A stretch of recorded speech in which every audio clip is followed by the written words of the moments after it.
चूहिया का स्वयंवर की कहानी। गंगा नदी किनारे स्थित कुटिया में याज्ञवल्क्य नाम मुनि अपनी पत्नी के साथ रहा करते थे। उनकी कोई संतान नहीं थी। दोनों को संतान की कामना थी, अतः वे इस हेतु सदा ईश्वर से प्रार्थना किया करते थे।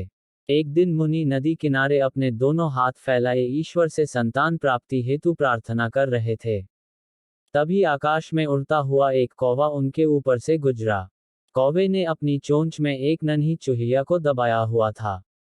मुनि के ऊपर से गुजरते समय कौवे की चोंच से छिटक कर चूहिया माइस उनकी हथेली में जा गिरी, जिसे देख मुनि ने सोचा कि अवश्य ही ईश्वर ने उसकी प्रार्थना स्वीकार कर ली है और ये चूहिया संतान स्वरूप प्रदान की है। चूहिया को एक सुंदर कन्या का रूप दे वे अपने घर ले गए और अपनी पत्नी को सौंपते हुए बोले, ईश्वर ने यह कन्या हमें प्रदान की है। अब से ये हमारी पुत्री है और इसके पालन पोषण का संपूर्ण दायित्व हमारा है। मुनि पत्नी ने भी उस कन्या को अपनी पुत्री के रूप में स्वीकार कर लिया। तब से वह कन्या मुनि की कुटिया में पलने लगी। समय व्यतीत हुआ और वह कन्या बड़ी हो गई। मुनि की पत्नी को उसके विवाह की चिंता सताने लगी। एक दिन उसने मुनि से अपनी पुत्री के लिए एक सुयोग्य वर ढूंढने को कहा। कुछ देर विचार उपरांत मुनि इस निष्कर्ष पर पहुंचे कि सूर्यदेव ही उनकी पुत्री के लिए श्रेष्ठ वर हैं। उन्होंने सूर्यदेव की आराधना प्रारंभ की। जब सूर्यदेव के दर्शन दिए तो साधु ने अपनी पुत्री से पूछा, क्या तुम्हें सूर्यदेव अपने पति के रूप में स्वीकार है? पुत्री ने उत्तर दिया, क्षमा करें पिताश्री, सूर्यदेव में इतना ताप है कि इनके समक्ष मैं क्षण भर में राख में परिवर्तित हो जाऊंगी। मैं इनसे कैसे विवाह कर सकती हूँ?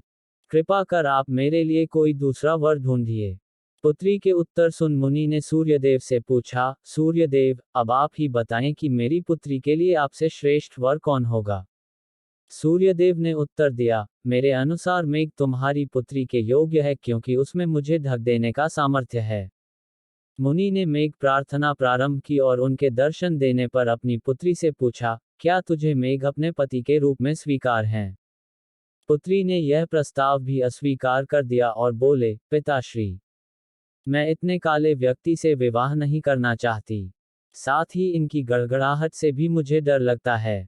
मुनि ने मेघ से परामर्श लिया तो मेघ बोले, मेरे विचार में वायुदेव तुम्हारी पुत्री के योग्य है, क्योंकि उनमें मेघ को उड़ा देने की शक्ति है। मुनि ने वायुदेव को आराधना कर प्रसन्न किया और उनके दर्शन देने पर अपनी पुत्री से पूछा, क्या तुझे वायुदेव स्वीकार हैं? मुनि पुत्री बोली, वायुदेव तो बड़े चंचल हैं, कभी एक स्थान पर स्थिर नहीं रहते, मैं उनसे विवाह नहीं कर सकती। मुनि ने वायुदेव से उनसे अच्छे वह के बारे में पूछा तो वे बोले, मुझसे अच्छा पर्वत है, जो मजबूती से एक स्थान पर डटा रहता है और तेज हवा, आंधी और तूफान से भी नहीं डटा। मुनि पुत्री सहित पर्वत के पास गया और पुत्री का विचार पूछा तो वह बोली, ये बड़े कठोर हृदय के हैं, मैं इनसे विवाह नहीं कर पाऊंगी। तब पर्वत ने मुनि को सुझाया कि मुझसे योग्य चूहा है। वह कोमल तो है, पर साथ ही पर्वत में भी सुराख कर देने की शक्ति रखता है। मुनि मूषकराज को बुलाया और अपनी पुत्री से पूछा कि क्या उसे मूषकराज से विवाह स्वीकार है। मूषकराज को देख मुनि की पुत्री को एक अपनत्व भाव का अनुभव हुआ और वह उस पर मुग्ध हो गई। उसने मूषकराज से विवाह करना स्वीकार कर लिया। तब मुनि अपनी पुत्री से बोला, यह भाग्य ही है, तुम इस दुनिया में चूहिया के रूप में आए और अब भाग्य से तुम एक चूहे से ही विवाह कर रही हो। मैं तुम्हें तुम्हारा मूल रूप वापस प्रदान करता हूँ। मुनि ने अपनी पुत्री को चूहिया में परिवर्तित कर दिया और उसका विवाह मूषकराज से करवा दिया।